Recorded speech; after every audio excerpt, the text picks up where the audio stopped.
Masjidil Aqsa merupakan tempat kedua yang disinggahi Nabi Muhammad saat perjalanan menempuh Isra Mi'raj, tepatnya pada malam 27 Rajab yang tertulis di Quran Surah Al-Isra ayat 1. Di Al-Quran tertulis Masjidil Aqsa bukanlah merupakan masjid, namun merupakan sebuah kawasan di Bukit Moria seluas 144 hektar. Lantas, apa saja fakta menarik dari Masjid Al-Aqsa yang merupakan kiblat pertama bagi umat Islam?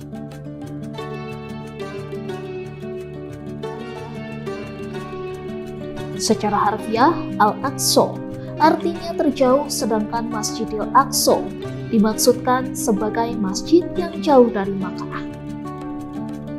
Di dalam Al-Quran, kawasan Masjidil Aqsa dideskripsikan berupa sebidang tanah dengan sebuah batu besar dan gua di bagian bawahnya. Al-Aqsa sendiri berada di Palestina, tepatnya di pesisir Laut Mediterania. Menurut beberapa sumber, Masjid Al-Aqsa yang asli telah rata dengan tanah akibat gempa bumi yang mengguncang Jazirah Arab pada pertengahan abad ke-6. Pembangunan kembali Masjidil Aqsa dilakukan oleh Khalifah Al-Walid dari dinasti Umayyah, lalu direstorasi dinasti Abbasiyah. Dinasti Abbasiyah juga mengubah arsitektur Masjid Aqsa. Misalnya beberapa bagian pahatan kayu berbentuk bunga yang dulu digunakan sebagai dekorasi masjid dihilangkan. Arsitektur Masjid Al-Aqsa selanjutnya bercirikan gaya bangunan atau arsitektur abad pertengahan.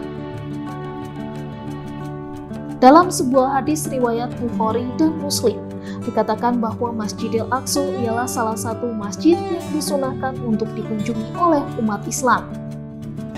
Tidak sedikit yang mengira bahwa masjid yang dimaksud ialah masjid berkubah emas. Namun, faktanya masjid yang dimaksud di dalam hadis tersebut yaitu masjid berkubah beton.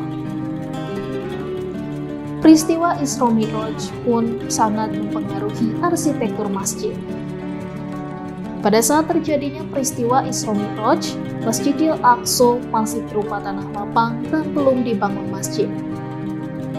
Di kawasan tersebut hanya terdapat sebuah batu besar dan gua di bawahnya. Pada masa kini, Masjid Al-Aqsa nampak sangat indah dan 2 kali lebih luas dari ukuran semula.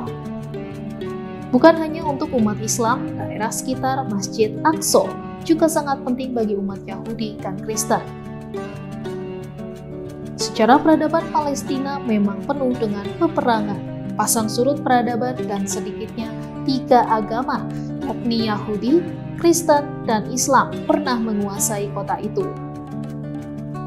Dinasti yang berkuasa saat itu juga memperbolehkan orang Yahudi yang dulu terusir untuk kembali ke tanah leluhurnya di sekitar Yerusalem, kota tempat Masjid Al-Aqsa.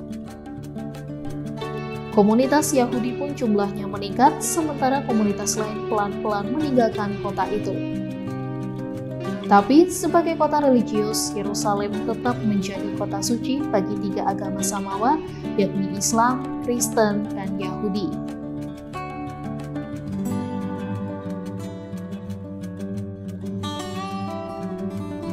Sebelum kiblat sholat umat Islam menghadap ke Ka'bah, Mekah, kiblat sholat umat Islam pertama kalinya diarahkan ke Masjidil Aqsa.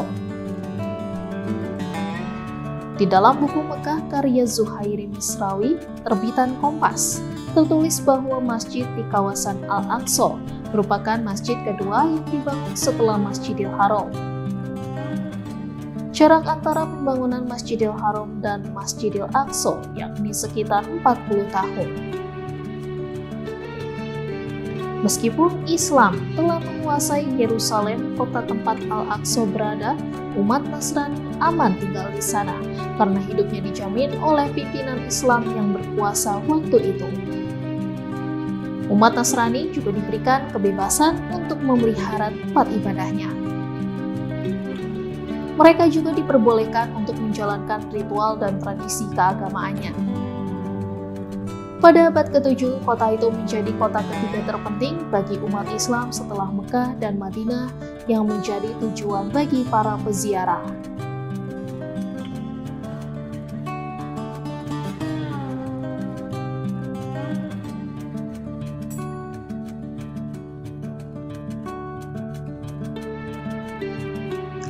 Di balik keindahan Masjid Al-Aqsa di masa kini, terkandung banyak makna di baliknya. Masjid yang berada di Palestina ini juga merupakan kiblat pertama bagi umat Islam. Keberadaannya pun dianggap penting bagi umat agama lain di sekitar Masjid Al-Aqsa, yakni umat Yahudi dan Kristen.